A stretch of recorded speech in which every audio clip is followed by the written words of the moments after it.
आंबोली येथील कावळेसाद पॉइंटवर काल शुक्रवारी सायंकाळी दरीत कोसळलेल्या राजेंद्र बाळासो सनगर वय 45 राहणार कोल्हापूर यांचा मृतदेह आज अखेर शोध पथकांना सापडला।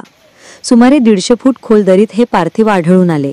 राष्ट्रीय आपत्ती प्रतिसाद दलाची टीम, आंबोली बचाव पथक आणि सांगली बचाव पथकाच्या अथक परिश्रमानंतर मृतदेह बाहेर काढण्यात यश आले।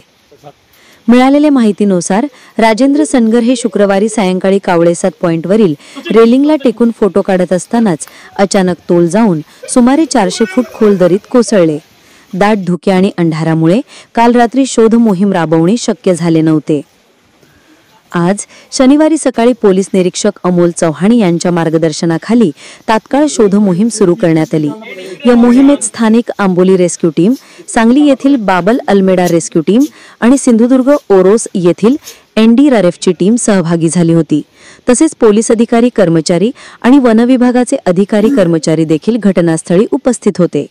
सह्याद्री ॲडव्हेंचरस आणि रेस्क्यू ग्रुप आंबोली आणि सांगली यांच्या मदतीनेही शोधकार्य सुरू होते।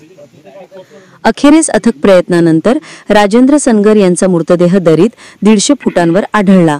मृतदेह बाहेर काढल्यानंतर तो आंबोली प्राथमिक आरोग्य केंद्रात शवविच्छेदनासाठी पाठवण्यात आले आहे। यावेळी पोलीस सहाय्यक निरीक्षक हवालदार दीपक शिंदे तसेच कोल्हापूर शिक्षण विभाग, जिल्हा परिषद कर्मचारी, नातेवाईक आणि मित्रमंडळी उपस्थित होते।